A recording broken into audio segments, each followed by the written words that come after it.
आज मैं कुछ करने निकल पड़ी हूँ। मैं सही हूँ या गलत ये मुझे नहीं मालूम। अर्चना, थोड़ी देर संभालेगी कशिश को? एक जरूरी काम आ गया है। हाँ हाँ शालिनी, बिल्कुल। बेटा कशिश, आंटी को तंग मत करना। जल्दी आना मम्मी।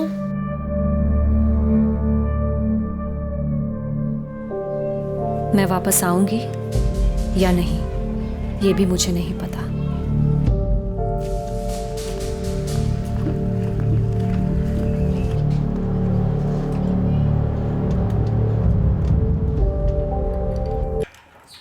ए डॉली, चल बाहर आ।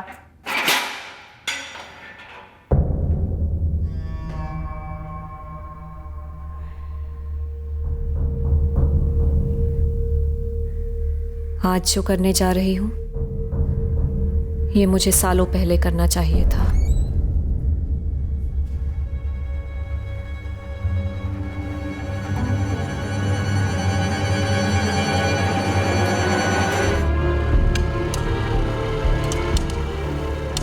एक अरसे से हमारी बर्बादी लिखित थी। बस ये एक लड़की कोमल आई और तकदीर का लिखा सच कर गई। क्यों कोमल अपना रास्ता खो बैठी? क्यों भटकती भटकती हमारी राह से गुजरी? क्यों हमारी जिंदगी से टकरा गई? जो बोया जाता है वही पाया जाता है। जुर्म का बीज कब और कैसा जहरीला फल बनकर अपनों की ही नसों में फैल जाता है, ये कह पाना नामुमकिन है। इस केस में भी एक घातक बीज सालों पहले बोया गया था और जहर फैला सितंबर 2017 में, जब शालिनी डोमेस्टिक डिस्प्यूट सेल में बैठी अपने पति राजन पाटीदार का इंतजार कर रही थी।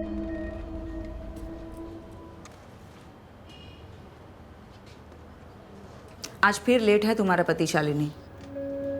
The number you have called is currently switched off. Phone भी स्विच ऑफ आ रहा है। लगता है राजन आज भी नहीं आने वाला। तो अब मैसेज कर देती हूँ, कल का टाइम दे देती हूँ। लेकिन अगर कल भी राजन नहीं आया ना शालिनी, तो मेंटेनेंस और एलिमनी के क्लेम पेपर्स बना देते हैं, फाइल कर देते हैं कोर्ट में।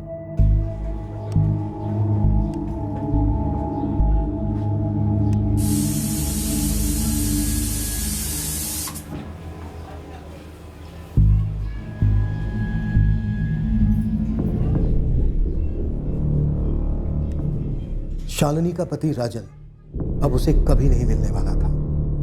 दरअसल राजन के घर में 2 लाशें पड़ी थी। कुछ ही देर में हमें भी इन दोनों मर्डर्स के बारे में खबर मिलने वाली थी। सर, नरेंद्र जी और राजन कभी घर को ताला लगा कर नहीं जाते और किसी ने उनको घर से बाहर जाते हुए देखा भी नहीं। पर से बदबू, सर ये कोई चूहा मरने की बदबू नहीं है सर, जरूर कोई गड़बड़ है।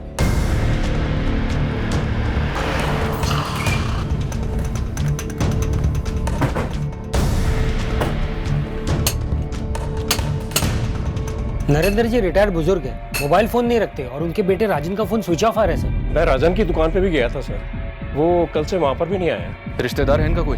हाँ, उनके छोटे भाई प्रकाश जी है, अहमदिया रोड पे रहते हैं। उनको फोन कर दिया है, वो आते ही होंगे।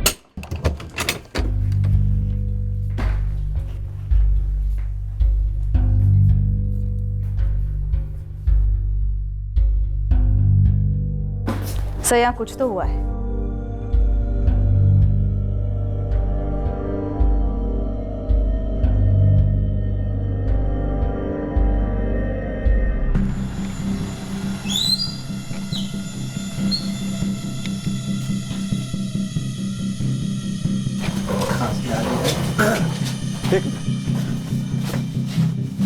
मुकेश जी, क्या हुआ?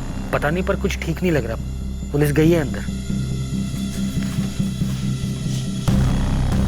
सर, यहाँ एक और है। ये मेरे बड़े भाई है, नरेंद्र पाटीदार। ये नरेंद्र जी का बेटा राजन है। ये सब कैसे हो गया? यही तो पता करना है।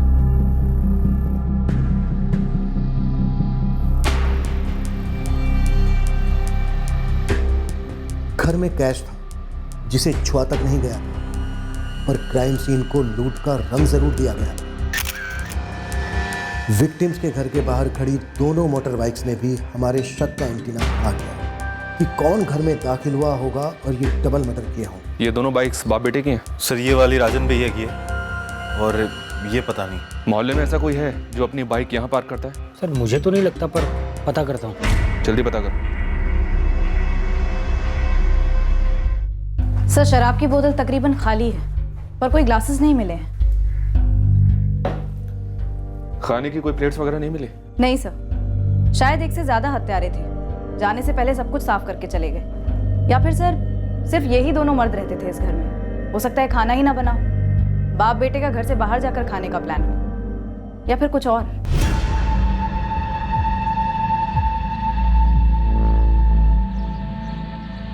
सर मैंने ये ताला पहले कभी नहीं देखा इनके दरवाजे पे, तो मुझे नहीं पता ये इनका है या किसी और का। मोनू, तुम्हारे फादर प्रकाश ज्यादा कुछ बोल नहीं रहे? सर दरअसल पापा और नरेंद्र ताऊ जी के बीच में 10 साल से कोई बातचीत नहीं हुई है, और पापा तो इस घर में कई साल बाद आ रहे हैं। क्यों? सर राजन शादीशुदा था, लेकिन पड़ोसियों का कहना है कि किसी ने भी राजन की पत्नी शालिनी को पिछले 5-6 महीनों से देखा ही नहीं। मोनू, राजन की पत्नी शालिनी कहाँ है? सर वो राजन भैया और शालिनी भाभी अलग हुए थे, माने अलग अलग रह रहे थे। तो शालिनी भाभी मायके में अपनी बेटी कशिश और दोनों भाइयों के साथ रह रही हैं। तो इस बारे में शालिनी को खबर की है? नहीं किया सर, पड़ोसियों में से किसी के पास ना ही उसका नंबर है ना ही पता। नंबर मेरे पास है मैडम।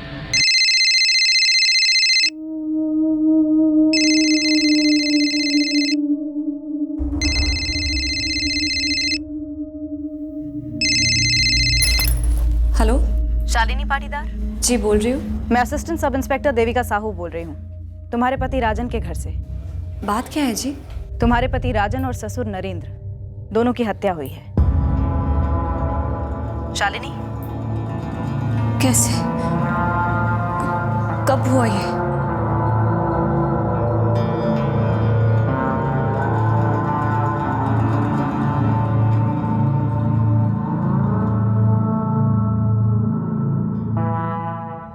सर राजन के घर के बाहर जो दूसरी बाइक खड़ी मिली वो किसी मोहल्ले वाले की नहीं है। तो फिर राजन के घर के बाहर क्यों खड़ी थी? अभी तक पता नहीं है सर। बाइक का नंबर आरटीओ भेजा है। सर अगर ये नंबर प्लेट जाली होगा तो बाइक हत्यारों की हो सकती है। ये नरेंद्र पाटीदार रिटायर्ड सरकारी कर्मचारी थे? जी हाँ सर, म्यूनिसिपल स्कूल से बतौर वाइस प्रिंसिपल रिटायर हुए। और बेटा राजन? राजन की कोई फिक्स नौकरी नहीं थी सर, ये लोगों को पैसे उधार दिया करता था, साहूकारी करता था। उधार देने के लिए पैसे आते कहाँ से थे इसके पास? अभी तक क्लियर नहीं है सर।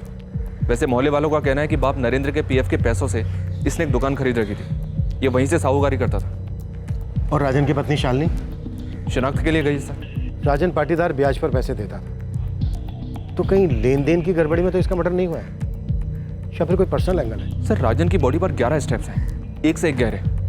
मामला लगता तो पर्सनली। अगर कोई पर्सनल मामला होता तो हमें कैसे पता होगा सर?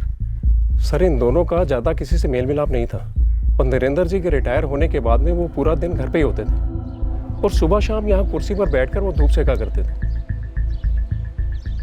बड़े सीधे साधे थे नरेंद्र जी, न कभी किसी से झगड़ा, न ही कोई बोलचाल। ये राजन की पत्नी शालिनी राजन से अलग कब हुई और क्यों? कुछ महीने पहले शालिनी यहाँ से चली गई थी, लेकिन क्यों गई थी ये पता नहीं है सर। नरेंद्र जी की अपने छोटे भाई प्रकाश पाटीदार से बनती नहीं थी, आना जाना भी नहीं था एक दूसरे के घर पे, पर किसी का तो आना जाना होगा ही।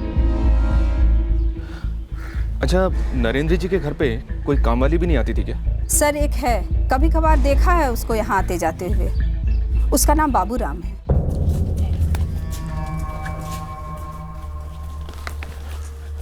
राम राम नयन जी। अरे राम राम बाबूराम, आजा। कहाँ मिलेगा ये बाबूराम? सर ये तो पता नहीं, पर उसका नाम बाबूराम है इतना जानते हैं, और शायद वो नरेंद्र जी का कोई जानने वाला है, पर उसे भी कई दिनों से देखा नहीं आते हुए। आप शालिनी से पूछिए, उसे पक्का पता होगा बाबूराम के बारे में। आप लोगों को कुछ तो पता होगा, राजन और शालिनी अलग क्यों हुए? ये तो पता नहीं सर, लेकिन हवा में ये खबर जरूर आई थी कि शालिनी ने अपने दोनों छोटे भाइयों को यहाँ बुला लिया था। शायद यही बात राजन को रास नहीं आई हो। ये बात सच है। राजन को ये बात पसंद नहीं थी कि मैंने मेरे छोटे भाइयों को बुलाया था हमारे घर रहने। कितने छोटे हैं तुम्हारे दोनों भाई? नाबालिग है। अमित 16 का है और उससे छोटा अतुल 14 का होगा अगले महीने।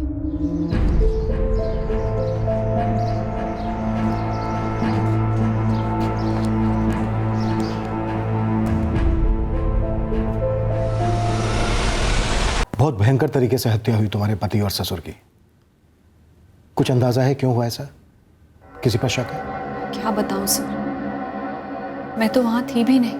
दरअसल मैं तो कल राजन का इंतजार कर रही थी डोमेस्टिक डिस्प्यूट सेल पर। वो आए नहीं, फिर मैं घर भी गई और बाहर ताला लगा था। तुम्हारे और राजन के बीच में मसला क्या था?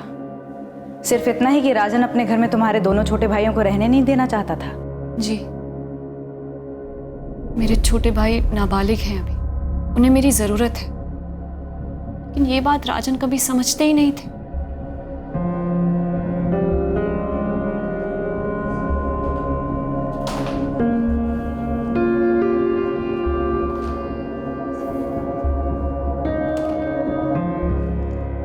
कुछ दिन तो रहने दीजिए राजन, उनका और कोई नहीं है। हमारी बच्ची कशिश का भी हमारे सिवा कोई नहीं है शालिनी। क्या मैंने कशिश की परवरिश में कोई लापरवाही की? आगे भी ना हो इसलिए कह रहा हूँ। और ये क्या तुमने सब कुछ अपने सर पे ले रखा है? हाँ, तुम्हारी बहन सोनिया भी तो है, वो भी तो कुछ कर सकती है उनके लिए। मैं बड़ी हूँ राजन, मेरी जिम्मेदारी बनती है। और अपने परिवार के प्रति तुम्हारी कोई जिम्मेदारी नहीं है।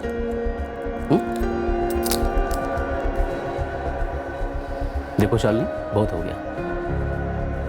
अमित और अतुल से कहो कि आज ही जाए यहाँ से। मैं उन दोनों को बर्दाश्त नहीं कर सकता अब, और इसे मेरा ऑर्डर समझो।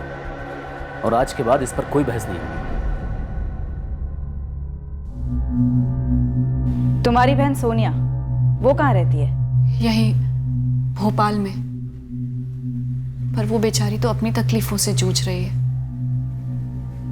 पिछले ही महीने उसके पति धीरज का एक्सीडेंट हुआ था। सोनिया घर पर ही उसकी देखभाल करती है।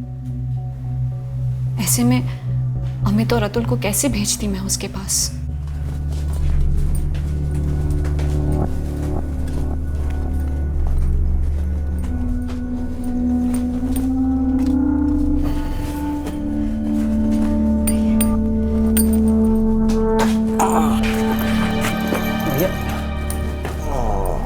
सिद्धेश सुन, मेरे मैनेजर अश्विन जी का घर पता है ना तुझे? तुरंत जाकर बोल दे मैं जल्द से जल्द ऑफिस ज्वाइन कर लूंगा। कैसी बातें कर रहे हैं आप धीरज भैया? आप आराम करिए अभी, या लंबी छुट्टी ले लीजिए, या बाद में कोई दूसरी नौकरी देख लेना। आप ढंग से खड़े भी नहीं हो पा रहे हैं, ऐसी हालत में आप काम कैसे करेंगे? सोनिया, अगर ऐसे ही बैठा रहा ना तो मेरी हालत और भी बिगड़ती चली जाएगी। अब भैया जो हो गया सो हो गया ना, अभी आप सिर्फ ठीक होने की सोचिए। अच्छा, मैं चलता हूँ।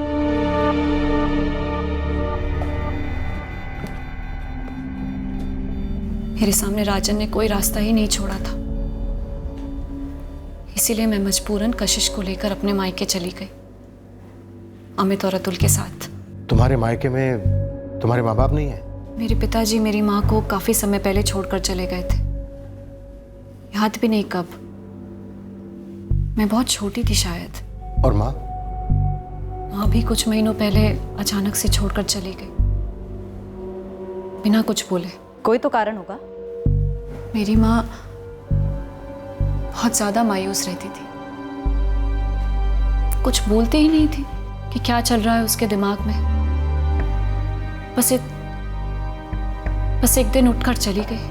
पर कहाँ गई? किसी रिश्तेदार के यहाँ या फिर कहीं और? कुछ पता नहीं सर, बस इतना पता है कि मेरी माँ मेरे दोनों छोटे भाइयों को अकेला छोड़कर चली गई। तुमने राजन का घर छोड़ दिया, तो भी डोमेस्टिक डिस्प्यूट सेल में क्या मसला चल रहा था तुम दोनों के बीच? राजन के घर से चले जाने के बाद राजन आए दिन मेरे मायके आते, मुझ पर दबाव डालते, मुझे खूब पीटते और एक ही बात बोलते कि वापस आ जाओ कशिश के साथ। मेरा घर बर्बाद करेगा तू? हाँ? तुझसे शादी करके बहुत बड़ी गलती की मैंने आपके पिताजी की सेवा बहुत शिद्दत से की है। कभी कहा आपसे कि वो हमारे साथ नहीं रह सकते, या कभी कहा कि आप उनकी जिम्मेदारियां नहीं उठा सकते? अरे बाबा है मेरे वो। ये दोनों मेरे छोटे भाई हैं। देख, या तो तू चुपचाप कशिश को लेकर घर आ जा, वरना तलाक का नोटिस भेजाता हूँ तेरे पास में। उसके बाद नाक रगड़ती हुई आएगी ना, तो भी मेरे घर का दरवाजा नहीं खुलेगा तेरे लिए, याद रखना। आप अपनी जिम्मेदारियों से पल्ला नहीं झाड़ सकते राजन। मैं पल्ला झाड़ू जिम्मेदारियों से? बिल्कुल अपने माँ के नक्शे कदम पर चल रही हो, जैसी माँ वैसी बेटी। आए दिन वो आते, मुझे पीटते, रोज रोज के हंगामे से तंग आ गई थी मैं। फिर एक दिन हिम्मत करके पुलिस कंप्लेन कर दी, फिर राजा ने डाइवोर्स की धमकी दी। लेकिन मुझे डाइवोर्स नहीं चाहिए था। मुझे मेरी जिंदगी चाहिए थी, मेरा परिवार चाहिए था, लेकिन मुझ पर जिम्मेदारियां भी तो थी अपने दोनों भाइयों की। मुझे दोनों घर संभालने थे, मेरा अपना और मेरे भाइयों का। क्या कोई पाप है, गुनाह है कि एक औरत अगर अपने छोटे भाइयों का ख्याल रखना चाहे? शालिनी, ये बाबूराम कहाँ मिलेगा? वो तो मेरे ससुर जी के कुछ पर्सनल काम से आया करते थे।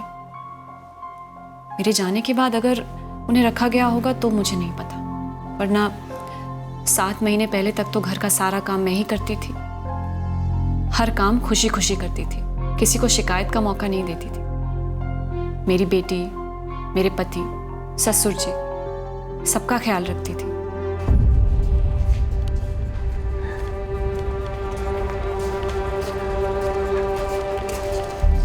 इस बाबूराम का हमारे पास कोई फोटो नहीं है, ना कोई नंबर है, ना कोई पता। गरोड़िया नगर में भी इसके बारे में किसी को कुछ नहीं मालूम है गुरु। और 15 सितंबर से ये बंदा आया भी नहीं है काम पे। बिल्कुल। और जिस तरह से ये दोनों कत्ल हुए, ये कोई निजी दुश्मनी का मामला लगता है गुरु। कोई चोरी हुई हो ऐसा लगता नहीं है, पर चोरी का रंग देने की कोशिश की गई। लग जाता हूँ इस बाबूराम को खोज निकालने में। हो सकता है बाबूराम कत्ल की कड़ी हो या फिर कत्ल का जरिया। कत्ल में शालिनी का हाथ भी हो सकता है, पर इस वक्त कुछ कहना बहुत जल्दी होगा। डोमेस्टिक डिस्प्यूट सेल से पता करो कि राजन और शालिनी के मसले की हकीकत क्या है। एक और बात है सर, शालिनी का इस कत्ल में हाथ हो या ना हो, मुझे लगता है कि वो हमसे जरूर कुछ छुपा रही है, सब कुछ खुलकर नहीं बता रही है।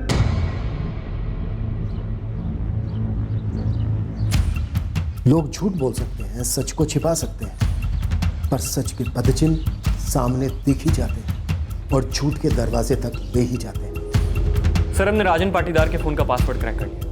15 सितंबर की रात 2:15 बजे यानी 16 सितंबर की अर्ली मॉर्निंग उसका फोन एक्टिव था। बात हुई थी किसी से। कॉल राजन ने किया था या किसी ने उसे किया था? उसे कॉल आया था किसी मोनू नाम के बंदे का। मोनू? मोनू पाटीदार?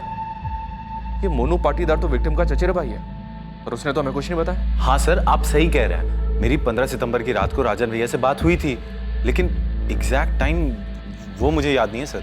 15 की रात 2:45 बजे, यानी कि 16 तारीख की सुबह बात हुई थी तुम्हारी? हाँ सर, देर रात बात हुई थी। तो बिना देर की हमारे थाने पहुंचा। हम भी तो जाने कि रात को 2:45 बजे तुम्हारी राजन के साथ ऐसी भी क्या बात हुई थी, उसकी मौत से कुछ ही देर पहले।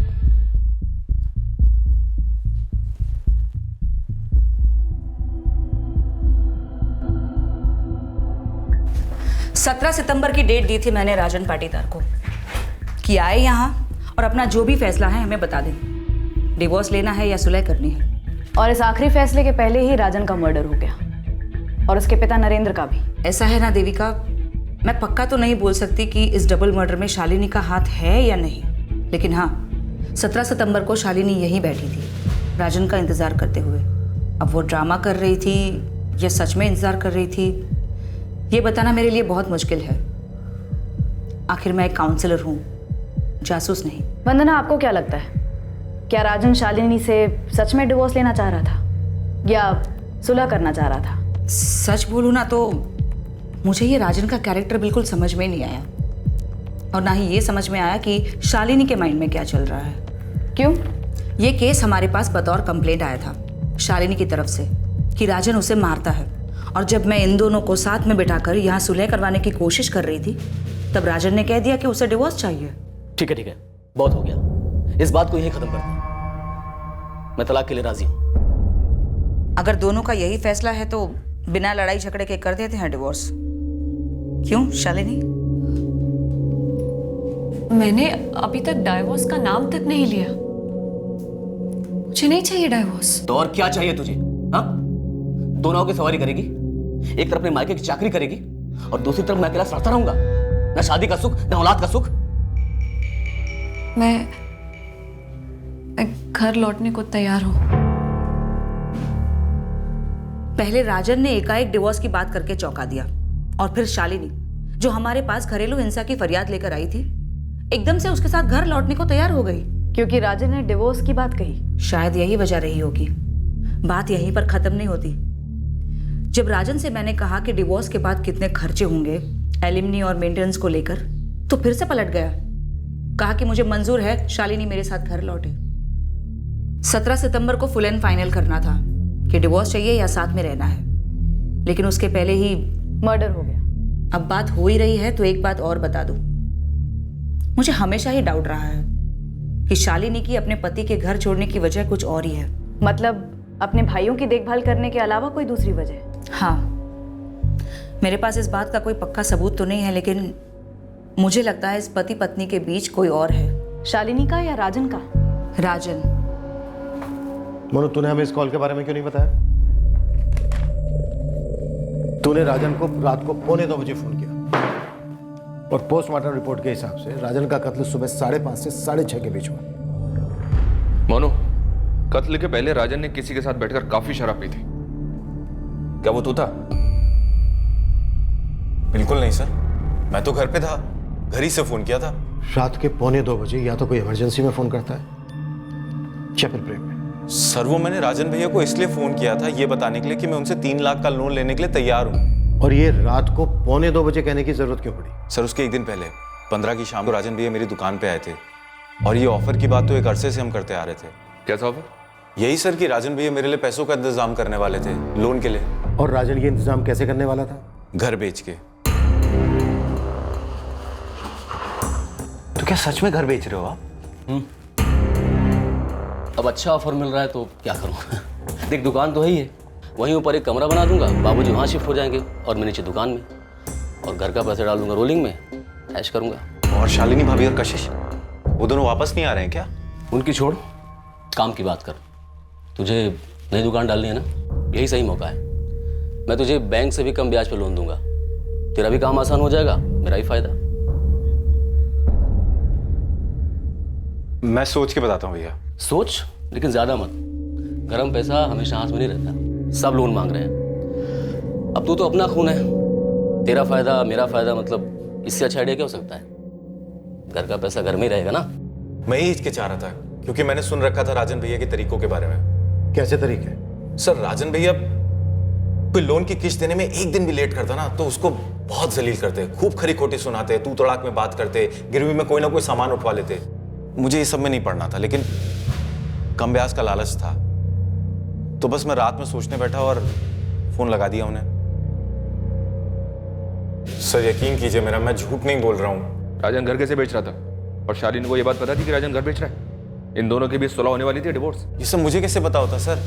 तभी सामने से खुद मैंने पूछा राजन भैया से, शालिनी भाभी और कशिश उनका क्या होगा घर बेचने के बाद? मजा नहीं आ रहा है मोनू तेरे झूठ में।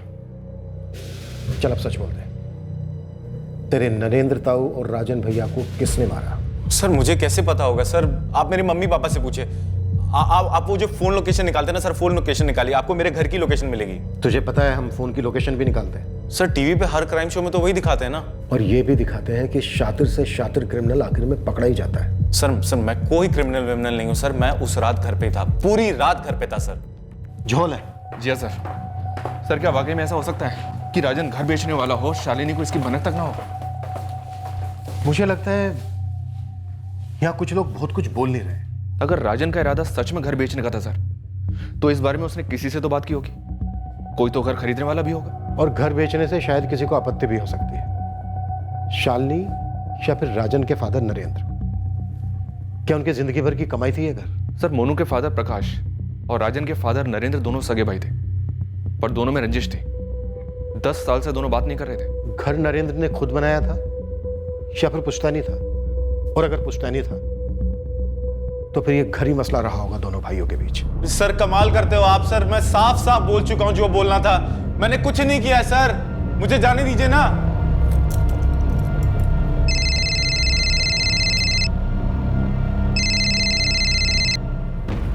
हेलो प्रकाश पाटीदार, मैं सब इंस्पेक्टर ठाकुर बोल रहा हूँ। हाँ बोलिए। आपसे कुछ बात करनी है। किस बारे में? आपके बड़े भाई नरेंद्र और भतीजे राजन के कत्ल के बारे में, और अगर इसके अलावा और भी कोई बात है तो वो भी करेंगे। सर मैं ये पहली बार सुन रही हूँ, मुझे तो यकीन नहीं हो रहा है कि राजन अपना घर बेचना चाहते थे, वो भी मुझे बिना बताए। शालिनी हमारे साथ लुका छुपी कौन खेल रहा है, मोनू या तुम? मैं राजन के बारे में क्यों कुछ छुपाऊंगी सर? मेरे बच्ची के पिता थे वो, उनसे सुलह करके घर लौटना चाह रही थी मैं। तुम वाकई में घर वापस लौटना चाह रहे थे? सर आप मुझ पर शक कर रहे हैं? मुझ पर? सर आरटीओ पेपर्स, राजन की बाइक के पास में जो बाइक पार्क थी वो किसी जितेंद्र चौबे के नाम पर रजिस्टर्ड है। ये जितेंद्र राजन के ही मोहल्ले का है? नहीं सर, उसके मोहल्ले से काफी दूर का एड्रेस है। ट्रैक कर लिया है उसे, जितेंद्र का नंबर भी निकाल लिया है। फोन ऑन है उसका, लेकिन उसे फोन नहीं किया है अभी तक। तुरंत उठा लो। मालिक वो आपका बाबूराम जो था, पाटीदारों के घर काम करने वाला। राम राम राजन जी। वो हवा हो गया भोपाल से, गायब। गायब कब हुआ? ये तो ठीक से किसी को पता नहीं है। उसका मोबाइल नंबर मिला है पर बंद है, और बंदा बोरिया बिस्तर के साथ गायब हुआ है। गुरु, इस बाबूराम का हमारे हाथ लगना बेहद ज़रूरी है। ये इस केस की अहम कड़ी हो सकता है। वैसे एक कड़ी हमारी भी हाथ लगी है। वो जो लावारिस बाइक के बारे में बताया था ना, राजन के घर के बाहर खड़ी थी, उसका मालिक ट्रेस हो गया, उड़वा लिया उसे। सर बाइक छुड़वा नहीं पाया था, इसलिए आपको वहाँ पर मिली। छुड़वा नहीं पाया? गिरवे रखी थी राजन के पास बाइक? 50,000 लिए थे राजन भाई से, सिर्फ 15,000 लौटा पाया था, और 1 साल से ऊपर हो गया था।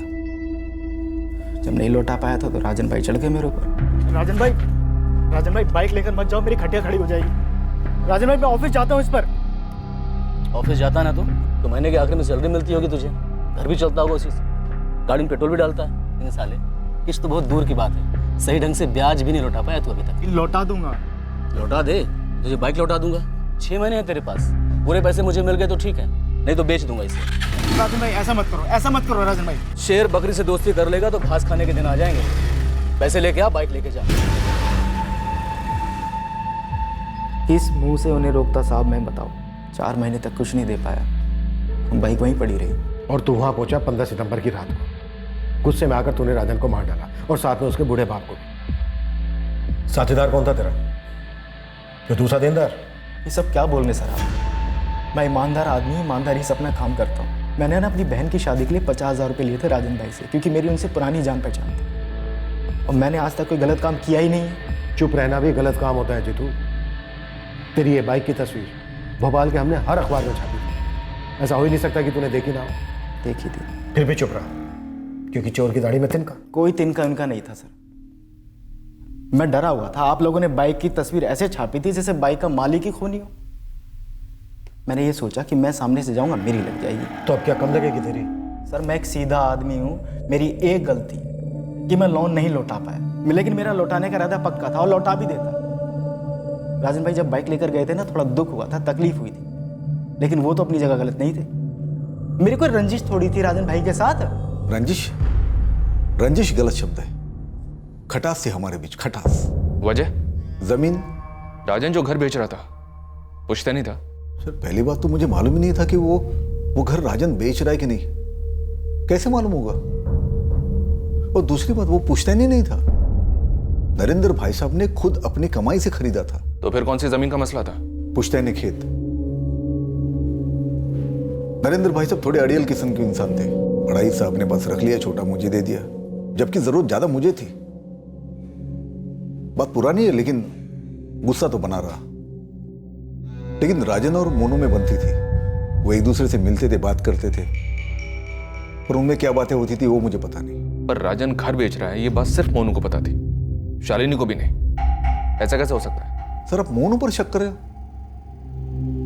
सर जरा सोचिए, राजन को और नरेंद्र भैया को मारकर क्या वो घर मोनू का हो जाता? बिल्कुल नहीं। शालिनी और कशिश का हो जाता। होता नहीं होता हमसे क्या मतलब, लेकिन हमारा तो नहीं होता ना सर। सर मोनू ने कुछ नहीं किया, प्लीज उसे छोड़ दीजिए आप। प्रकाश जी, एक बाबूराम है जो आपके भाई के घर काम करता था, क्या ये उसका किया कराया हो सकता है? किसी ने उसे पैसे दिए ऐसा करने के? प्रकाश जी, क्या बाबूराम ऐसा कर सकता है? सर ये बाबूराम जो है वो नरेंद्र भैया जिस स्कूल में उपाध्यापक थे वहां पे चुटपुट काम किया करता था।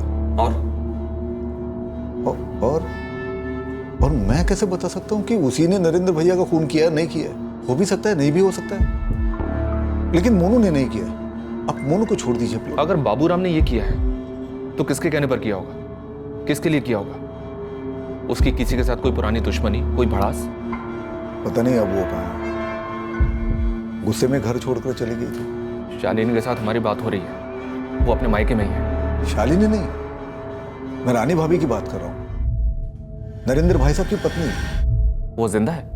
उनके साथ होती तो जीते जी मर जाती। नरेंद्र भाई साहब अच्छे पति नहीं थे।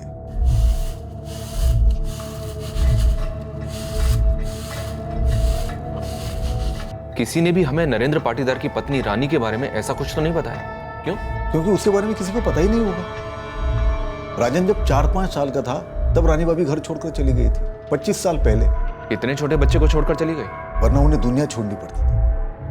नरेंद्र भाई सब जानवरों की तरह पिटते थे उन्हें। मैं हमेशा सोचता था कब वो घर छोड़कर भाग जाएगी, और एक दिन वो सच में भाग गई। लेकिन प्रकाश जी, पोस्टमार्टम रिपोर्ट में नरेंद्र के खून में हमें एक बूंद शराब नहीं मिली। शायद छोड़ दी होगी, पर मैं जो बता रहा हूँ वो अतीत के बारे में, जो सच है। तो मतलब आप ये कहना चाहते हैं कि हमले का असली निशाना नरेंद्र जी थे? राजन इसलिए मारा गया क्योंकि वो वहां उस वक्त मौजूद था? ये मैं कैसे कह सकता हूँ? आपने पूछा कि बाबूराम ने किसके कहने पे किया होगा, तो मुझे रानी भाभी का नाम याद आया, क्योंकि वो उसे जानती थी। ऊपर से आपने बोला कि वहां पे चोरी वोरी कुछ हुई नहीं, तो ऐसे ही मैंने सब बता दिया। ठीक है सर, मोनू ने कुछ किया नहीं, आप प्लीज उसको छोड़ दीजिए। शालिनी कह रही है कि उसे हमेशा बोला गया कि राजन की माँ उसके बचपन में ही मर गई थी। पता नहीं और कौन कौन से एंगल्स उभरने वाले हैं इस केस में, और इनमें से इस डबल मर्डर केस से किसका ताल्लुक है।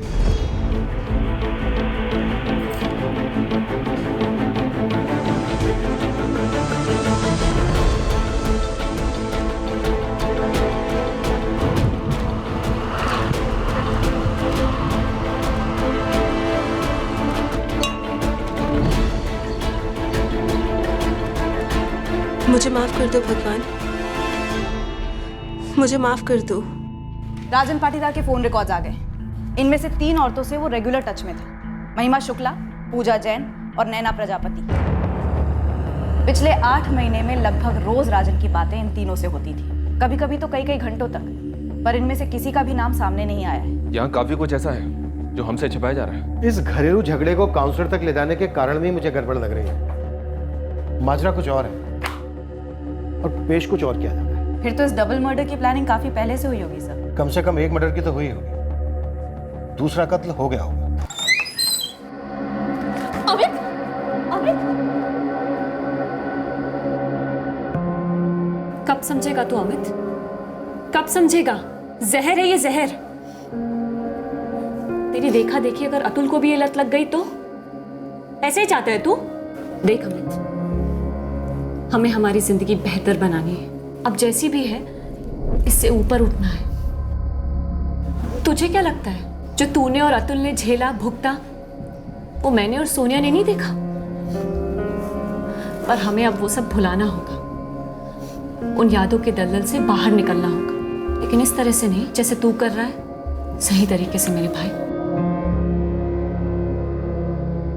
इस केस में हर कदम पर नए नए मोर्चे, नए नए एंगल्स खुल रहे थे तहकीकात के लिए, लेकिन कोई एक ठोस सुराग हाथ नहीं लग रहा था किसी भी एंगल में जो हमें सही दिशा में ले जाता। मालिक, आपके शक के दायरे में कौन नहीं है?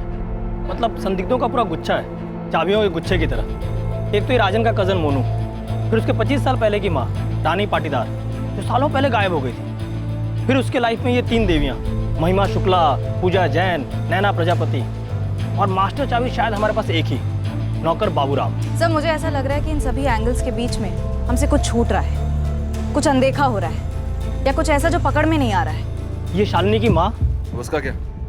उसका क्या गुरु? मेरे को थोड़ा खटकता है कि ये शालिनी की शादी को 7 साल हो चुके हैं, 6 साल की उसकी बच्ची है। शालिनी की छोटी बहन सोनिया की शादी को भी 3 साल हो चुके हैं, और शालिनी की माँ का पति कई सालों पहले गुड बाय बोल गया। मतलब इस औरत ने अकेले अपने बलबूते पे इन दोनों लड़कियों को सेटल किया, और अब अचानक अपने दोनों नाबालिग लड़कों को छोड़कर ऐसे ही गायब हो गई। बात कुछ जमती नहीं है साहब। कुछ बनता है इधर? सर, अगर टाइमिंग देखें तो केस वहीं से शुरू होता है। माँ गायब होती है, दोनों लड़के शालिनी के घर पहुंचते हैं, राजन और शालिनी में कश्मकश शुरू होती है, और फिर शालिनी अलग होती है अपने पति से, और फिर राजन की मारपीट शुरू होती है। डोमेस्टिक सेल में कंप्लेंट की जाती है, और जैसे ही मामला सुलझने वाला होता है, डबल मर्डर हो जाता है। लग जा, खोज निकाल शालिनी की मां का। पता तो चले वो इस केस की चाबी है या फिर संदूक के अंदर का सबसे बड़ा राज।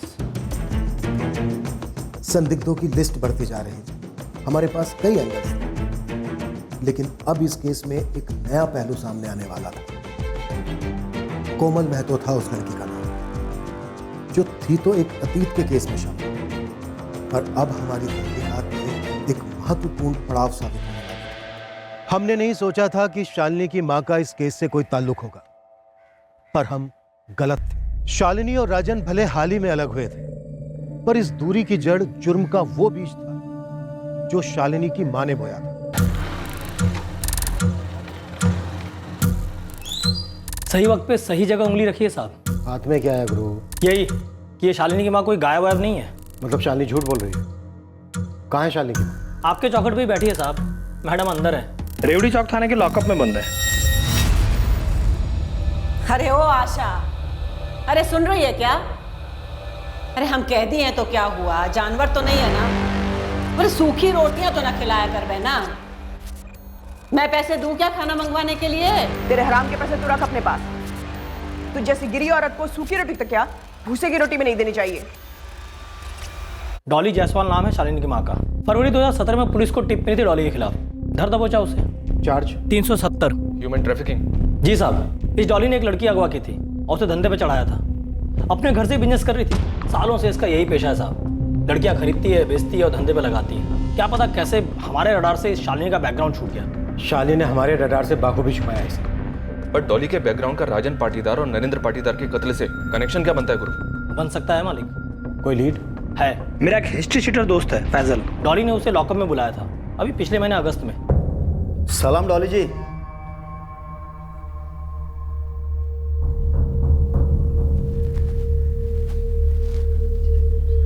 सुन तू भोजपुर जा। गंगाधर 25,000 देगा। यहाँ सुरेश को पकड़ा आज के आज। जिसको पैसे भेजे गए थे वो सुरेश कौन है ये अभी तक पता नहीं चला है साहब। हो सकता है राजन कुमारनी की सुपारी दी गई हो और नरेंद्र साथ में मारा गया। सुपारी किसे दी गई? सुरेश को? नहीं सर, लेकिन सर ये सुरेश कोई जरिया हो सकता है जिसने सुपारी दी नरेंद्र के नौकर बाबूराम को। और बाबूराम गायब है तो इस एंगल में दम लग रहा है साहब। पर इतना सब शालिनी के लिए क्यों नहीं साहब? डॉली की जगह शालिनी अपने दोनों भाइयों की मां बनकर रह रही है और तब से रह रही है जब से ये डॉली फरवरी में अंदर हुई है। और शालिनी ने आप लोगों से ये झूठ बोला कि डॉली अपने दोनों बच्चों को छोड़कर चली गई है। मुझे लगता है ये सब अंदर का खेल है। ये कांड माँ बेटी की मिली भगत हो सकती है। अब तो शालिनी से कड़ी पूछताछ बनती है और इस डॉली का कच्चा चिट्टा और खोलना। क्या केस था जिसमें अंदर हुई, उसकी डिटेल्स भी निकलवा। लाख कोशिश करो बुरी यादों के दलदल से निकलने की, वो फिर भयानक सपने बनकर लौटते हैं। कई जिंदगियां बर्बाद हुई थी अतीत में, कई जिंदगियां बर्बाद हो रही हैं वर्तमान में, और आने वाले दिनों में और जिंदगियां दांव पर लगेंगी।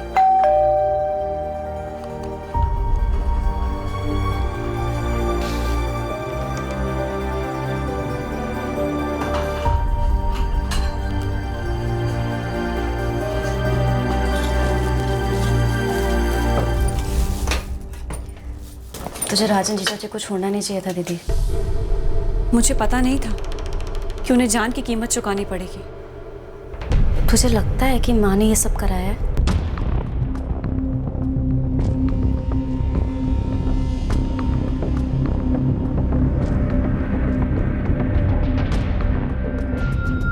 अब भी एंगल्स अनेक, सवाल बेशुमार थे और हम तरस रहे थे उस ब्रेक थ्रू, उस एक ठोस सुराग के लिए जो कील ठोक देता इस केस में। ये 7 महीने पहले का ट्रैफिकिंग केस क्या था जिसके चलते शालिनी की मां डॉली जायसवाल गिरफ्तार हुई? क्या इस हत्याकांड का शालिनी के बहनोई धीरज गुर्जर के एक्सीडेंट से कोई ताल्लुक था, या इस केस का कनेक्शन उन 3 लड़कियों से था जिनसे राजन पाटीदार की अक्सर फोन पर बातें होती थी, जिसके चलते शालिनी ने गुस्से में अपनी मां डॉली के जरिए राजन का कत्ल कर दिया? क्या इस डबल मर्डर केस में बाबूराम एक अहम खिलाड़ी था? क्या उस तक पहुंचने से इस केस को ब्रेक थ्रू मिलने वाला था? क्या इस केस के कुछ ऐसे भी पहलू थे जो अब तक हमारे सामने नहीं आए थे? कातिल ने जितनी भी शातिर चाल चली थी, हमने भी ठान ली थी कि हम इस केस की तह तक जाएंगे, गुनहगारों का और कत्ल के मकसद का भी पता लगाएंगे कि इस डबल मर्डर में असली निशाना कौन था और कौन मौके पर होने की वजह से मारा। कल रात हम इस केस को अंजाम देंगे। क्राइम पेट्रोल सतर्क। जय हिंद।